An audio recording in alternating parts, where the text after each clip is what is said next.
Assalamualaikum warahmatullahi wabarakatuh. Kami dari kelompok 3.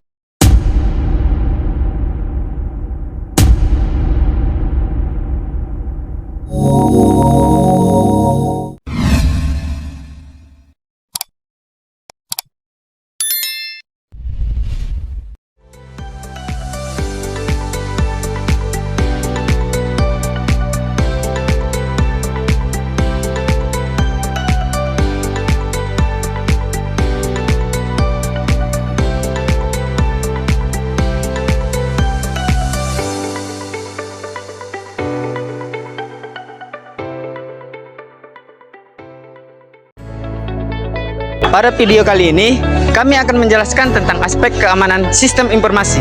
Baik, langsung saja kita masuk ke video penjelasan. Sebelum kita masuk ke pembahasan aspek keamanan sistem informasi, pasti kalian bertanya-tanya tentang apa itu keamanan sistem informasi. Keamanan sistem informasi adalah serangkaian praktik, teknologi, dan kebijakan yang bertujuan untuk melindungi sistem, data, dan jaringan dari ancaman dan gangguan yang menyebabkan kerugian bagi organisasi atau individu. Keamanan ini sangat berguna di dunia digital karena untuk menjaga integritas, ketersediaan, dan kerahasiaan informasi. Keamanan ini tidak hanya berfokus pada aspek teknis, tetapi mencakup kebijakan, regulasi, dan pelatihan pengguna agar sistem terhindar dari ancaman internal maupun eksternal. Apa saja aspek utama keamanan sistem informasi? Yang pertama, privasi atau kerahasiaan. Kerahasiaan adalah prinsip yang memastikan bahwa data atau informasi hanya dapat diakses oleh individu, entitas, atau sistem yang memiliki hak akses. Ini bertujuan untuk mencegah kebocoran data atau penyalahgunaan informasi oleh pihak yang tidak berwenang. Contoh pelanggaran konfidensialitas, kebocoran data pelanggan dalam sistem emergos karena serangan hacker, pengguna password yang lemah. Penggunaan password yang lemah sehingga akan seseorang bisa diakses pihak lain. Pegawai yang tidak berwenang dapat membaca dan data rahasia perusahaan. Selanjutnya, integritas. Integritas mengacu pada keakuratan, konsistensi, dan kendala data. Prinsip ini memastikan bahwa informasi tidak memodifikasi secara tidak sah, baik secara sengaja maupun tidak sengaja. Contoh pelanggaran integrasi, serangan man in the middle, di mana hacker mengubah isi pesan saat dikirim, perubahan data transaksi oleh karyawan yang tidak berwenang untuk kepentingan pribadi, file penting diubah tanpa jejak audit, menyebabkan kebingungan atau kerusakan pada sistem. Yang ketiga, authentication ataupun autentikasi. Autentikasi adalah proses verifikasi identitas pengguna sebelum mereka dapat mengakses suatu sistem atau sumber daya. Ini penting untuk memastikan bahwa hanya pengguna yang sah yang dapat mengakses sistem. Contoh pelanggaran authentication, penggunaan password yang mudah ditebak menyebabkan akun diretas, serangan brute force di mana hacker mencoba berbagai kombinasi password sehingga berhasil login.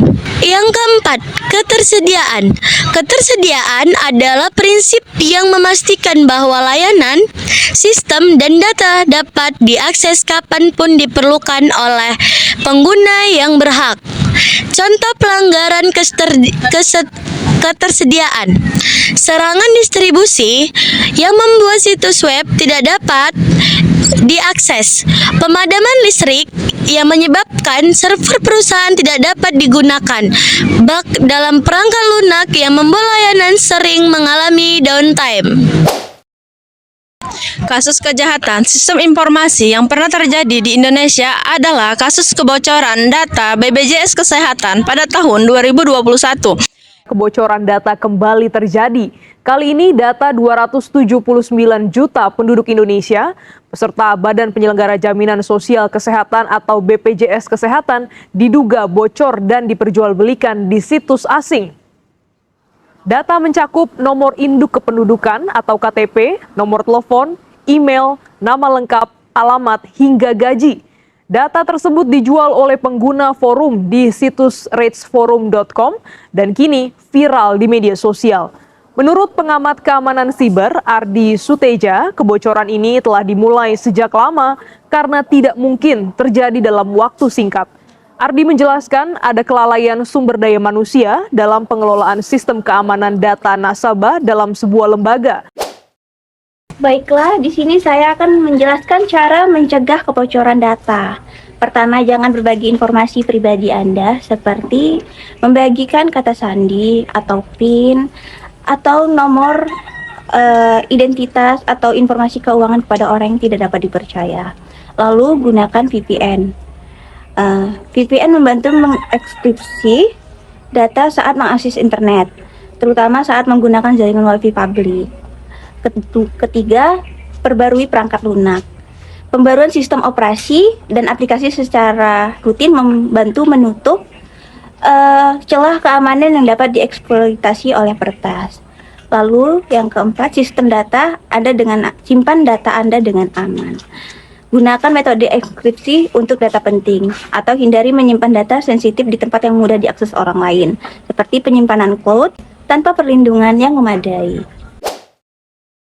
Kesimpulan dan saran, keempat aspek ini saling berkaitan untuk membangun sistem keamanan informasi yang kokoh.